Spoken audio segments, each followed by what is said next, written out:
տարածաշրջանում շատ հետաքրքիր զարգացումներ են գնում, կապված Իրանի եւ այս Թուրանի նախագծերի բախման եւ դրանով մեր համար բացվող հնարավորություններ։ Ավելին ասեմ, այդտեղ ոչ միայն Թուրան-Իրան նախագծերի բանն է, բախումն է, այդտեղ նոր տեսակի թուրքական պրոյեկտի եւ Օսմանյան Թուրքիայի Թուրան պրոյեկտի հակասությունները հենց հիմա մեր աչքի առաջ ծնվում է։ Կենտրոնական Ասիայի եւ ուրեմն հյուսիսային Կովկասի նաեւ բաշկիրական եւ մնացած թուրքական ժողովուրդները սկսում են այլ պրոյեկտ իրականացնել։ Այդ ամեն ինչը մեր պատմության մեջ բազմաթիվ անգամ եղել է։ Մենք տեսել ենք պրոյեկտ, որը հակադրվում է Էրդողանյան պրոյեկտին։ Մեր աչքի առաջ է ծնվում դա։ Այս մի քանի շաբաթ առաջ Սամարղանդում թուրքական կենտրոնական Ասիայի երկրները ճանաչեցին Կիպրոսի անկախությունը, քրիստոնեական Կիպրոսի անկախությունը, որտեղ թուրքական փոքրամասնություն կա, որպես ամբողջություն։ Դրանով հակադրվելով Թուրքիայի ամբողջ քաղաքականությանը, որը 70 թվականից 1970 թվականից Թուրքիան ամեն կերպ առաջ է տարել, հույս ունենալով, որ այդ երկրները հիմա կճանաչեն։ Ճիշտ հակառակ քայլերն է ստանում։ Այսինքն նոր երևույթներ են տեղի ունենում, այս բոլորը հնարավորություններ է։ Մենք պատմականորեն էլ այդպես է եղել։ Մենք մեր աչքի առաջ եղել են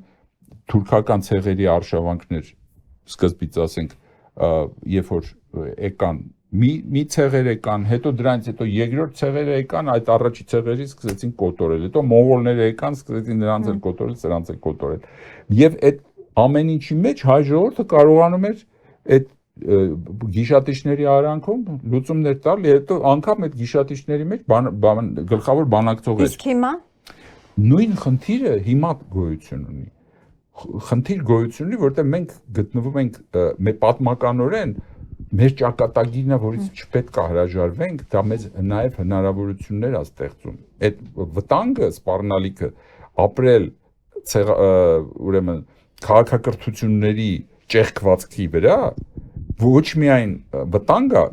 է, բայց նաև հնարավորություն է, որովհետև այդտեղ միշտ միջնորդների հնարավորություն կա։ Մենք որպես ժողովուրդ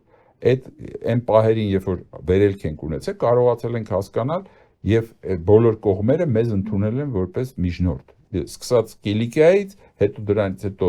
ես կարող եմ ասել, թե արևելքի, արևմուտքի մեջ հայերի դերը ինչքան կարևոր է եղել, անգամ պետություն չունենալու պարագայում։ Եվ հայերը ստացել են հարաբերական ինքնավարություն, իրավունքներ, բարեկեցություն եւ այլ, անգամ իսլամական աշխարհում։ Այսինքն մենք այդ ամեն ինչը պատմական մեր գեների մեջ նստած է։ Հիմա այս նոր ստեղծվող աշխարհի մեջ այդ քաղաքական ճեղքվածքները շատ կարևոր է, որ լինեն այդ երկու կողմի համար ընդունելի միջնորդներ։ Մենք այդ վտանգը չենք ներկայացնում բոլորի համար, որպես ժողովուրդ, որ հիմա այդ կվերացնենք, կհարձակվենք Իրանի վրա կամ ինչ որ մեր ուժը հերիքելու է, որ մենք մեծ ինչ որ բաներ ան, բայց մենք ունենք մեծ պրոյեկտների մեջ մեծ դեր կատարելու ուրեմն հնարավորություն։ Որոնք են դրանք։ Քաղաքակրթական նոր աշխարհ է ծնվում։ Եվրազիայում խնդիր է դրված նոր տնտեսական ենթակառուցվածքների եւ ճանապարհների։ Այսպես թե այնպես, այդ կենտրոնական Եվրազիան, որը երկար ժամանակով դուրս է եղել համաշխարհային զարգացումների մեջից, նորից վերադառնում է որպես կարևոր թե ռեսուրսների կենտրոն, թե ճանապարհների եւ այլն։ Ինչպես պիտի լինեն անցնեն այդ ճանապարհները։ Այդ ճանապարհների մեջ նոր շատ կարևոր Սուեզի ջրանցքի հետ են համեմատում, որ նոր Սուեզի ջրանցք պիտի ստեղծվի, բայց դա ոչ միայն ճանապարհների, այլև ենթակառուցվածքների քաղաքակրթական հիմքը տնտեսության արդյունաբերական փոփոխվում է եւ շատ արագ առաջիկա 10-15 տարիների ընթացքում լրիվ նոր տնտեսություն է ծնվում, որը հենվելու է լրիվ ուրիշ էներգետիկայի վրա, բանի ջրածնային, որի մասին խոսում են, չէ, որ նոր ջրածնային բաներ են, էներգիայի կարիդորներ են ծնվելու, արհեստական բանականության, որը փոխում է մեր պատկերացումները առասարակ աշխատանքի մասին։ Այս բոլորը մեր աչքի առաջ արագորեն է տեղի ունենում եւ մեր ժողովուրդը անգամ այս ծանր տարիներին ապացուցել է, որ այս տարածաշրջանի կենտրոնական Ասիա եւ հարավային Կովկաս, իսկ երբ որ Պարսկաստանը բացվի նաեւ Պարսկաստանն ընդգրկվելու դրա մեջ, մենք այն ժողովուրդն ենք, որը անգամ այս ծանր պայմաններում բարձր տեխնոլոգիական փայլուն արդյունքներ ենք ցույց տալիս։ Մեր եթե մի բան կա, որով մենք կարող ենք հպարտանալ այս ծանր տարիներին, դա բարձր տեխնոլոգիական մեր ընկերություններն են։ Բայց դա ոչ միայն տեղական նշանակություն ունի, դա ամբողջ տարածաշրջանի համար ենթակառուցվածքներ եւ էկոսիստեմներ ստեղծելու հնարավորություն է տալիս, որ դու ֆունկցիա կարող ես ունենալ ոչ թե ազգային, այլ տարածաշրջանային։ Հիմա լսենք մեր բանին, ուրեմն Նիկոլին կամ լսենք մեր ընդդիմությանը, որոնք հակադրվում են, որևիցե գաղափար դրա մասին խոսվում է, որ այդ ֆունկցիան պետքա Հայաստանը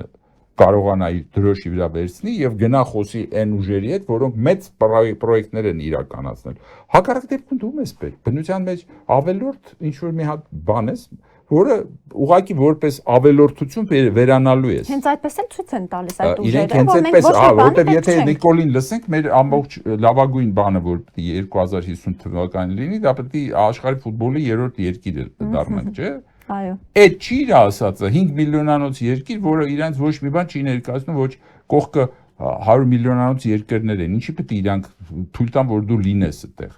Եթե դու դեր չես վերցրել, եթե դու խնդիր չունես լուծելու, այս մարդիկ դատարկախոս, պորոտախոս, ընդամենը կկուի հոգեբանություն ներարկող ղեկավարություն է։ Իսկ դրան հակադիր մյուս ճամբարը նախորդ իր կյանքով ցույց է տվել իր արդյունավետությունը, թե պատերազմի նախապատրաստվելու իմաստով, թե ժողովրդի անարդարությունների մեջ